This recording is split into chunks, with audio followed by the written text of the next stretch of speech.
প্রথমে আমরা half litre দুধের ছানা কাটিয়ে নিয়েছিলাম, সেই ছানাটাকে ভালো করে মেখে নিয়েছিলাম।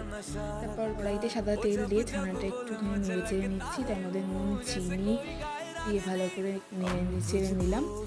জিরে ধনে শুকনো লঙ্কা শুকনো খোলায় ভেজে গুঁড়ো করে রেখেছিলাম, সেটা দিয়ে হালকা নেড়ে চেড়ে পুরটা বানিয়ে নিলাম। 2 টেবিল স্পুন ময়দা, 1 টেবিল স্পুন আটা, নুন আর তেল দিয়ে ভালো করে একটা ডো তৈরি করে নিচ্ছি গরম জল দিয়ে মেখে মেখে। ডোটা আমার সম্পূর্ণ রেডি হয়ে গেলে উপরে তেল মাখিয়ে কিছুক্ষণ চাপা দিয়ে রেখে দিলাম। 2 ঘন্টা পর চাপাটা খুলে লেচি কেটে নিচ্ছি। লেচিগুলোকে ভালো করে গোল করে আমি এর মধ্যে পুর ভরে গোল করে পরোটার মতন বেলে নেব। ত্রিকোণা পরোটা এখানে করব না আমরা। এরপর তাওয়াতে হালকা করে এপিটোপিট সেকে তেল দিয়ে এপিটোপিট ভেজে নিচ্ছি। তাহলেই আমাদের একেবারে রেডি ছানার পরোটা। Thanks for watching.